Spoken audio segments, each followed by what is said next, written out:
Welcome back, and this is going to be our last topic on this model, and it is understanding land zoning and physical planning. You know why you're going to get an edge if you watch this video?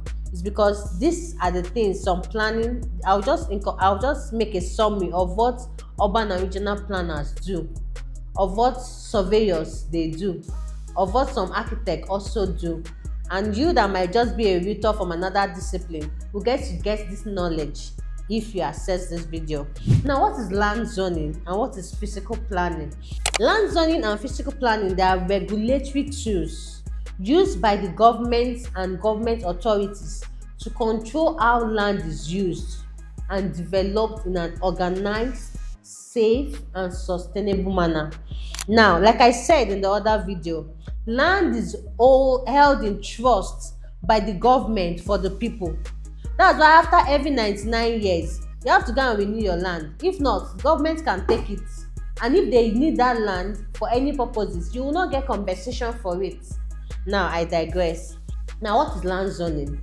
Land zoning involves classifying lands into designated uses: residential, commercial, industrial, agricultural, or mixed use. Now, what is a residential land use?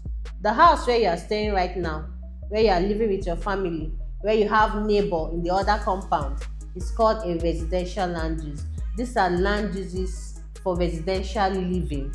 Now, if you say you're going to one plaza in Oguyi Road, that particular plaza where everybody there, all they do is have a shop, that is what we call a commercial land use. It means that that particular building, they are using it for the use of commercial, to sell things. People have shop, baking, pharmacy shop, you just name it. That is what we call a what? A commercial land use. Now, industrial land use, if you know MNA, where you see some of these buildings, and now this new area that we have in transit estate is also a commercial area where you see the Ama breweries, 7 Up, the 9th Mile water places, and all of those Fadambaka industries and all of that. Those are what we call industrial layout. What it means is that that particular place is for industry. You know the way industry are, and you know the way their machine and their equipment always make noise. That is why they put them in that kind of location, so that they will make the noise for themselves and not disturb people that are living in residential area. Now, we have agricultural uses. You see this place is mostly farmland, plantations for plantain or maize or all of those things. Those are agricultural land use. Now, we have what we call mixed use. Sometimes you go to your build, some of you that are watching this video, your house can be a mixed use. In the back is where you are living, in the front you see one shop they will open there, somebody is selling something, but you are living at the back. It's called mixed use. Or sometimes you see a plaza here, the next plot you are going to see is somebody's house. Is mixed use. Now, one thing you ought to understand is, in these uses there's what we call compatible use and incompatible use. For compatible use, like that shop in front of your house can stay there because Mama Emeka will not make noise. Yes, Mama Chibuzo is just selling the things, and it's also good for you because instead of you to going to search for where they are selling indomie and egg to cook, you just come downstairs, you pick from the shop and you go back in. That's what we call compatible. They are compatible. You can see a school close to your houses. It's compatible because school and house, the noise is not much. But imagine carrying Ama breweries to come and put in the street where you are living, and when you wake up, before you wake up in the morning, you are hearing those their mechano gen disturbing all the neighborhoods. Is what we call incompatible land use. They cannot stay together because it's going to disturb your mental health. Yes, that is why they put them far from where people are located. Then another thing, just for knowledge sake, you see most of these are fuel centers.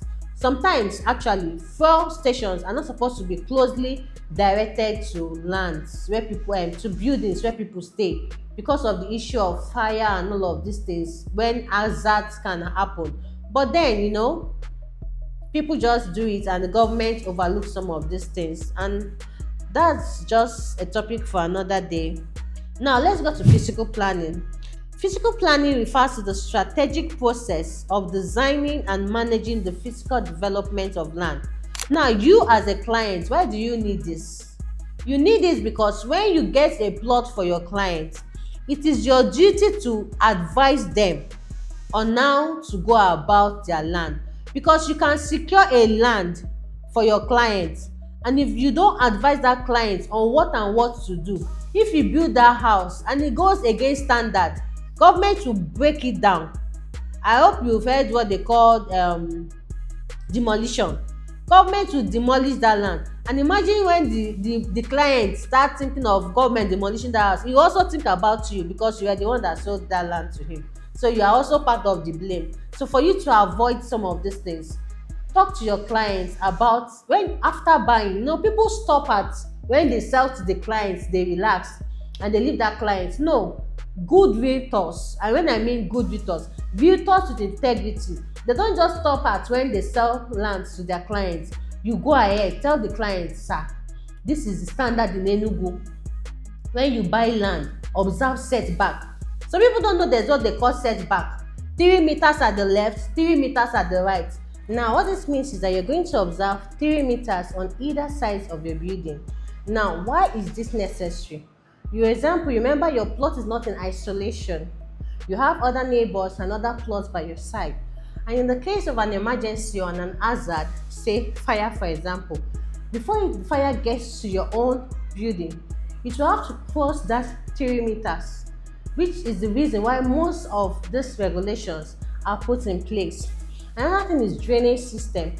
Most lands in Enugu don't have good drainage, and these are the things you should outline for your clients as a realtor. Another thing is public spaces. You have to advise your clients. You see people buying 500 square meter plots of land and they are still parking on the roadside. It is not supposed to be so. These are not done in Western countries. That's why if you park illegally in some of these Western countries, they're going to give you a ticket and it costs so much.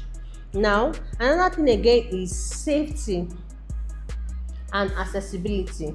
Most times when you get a plot of land, especially the plot of land that are called corner plots, that are close to the roads, most of these corner plots are easily accessed almost all the times.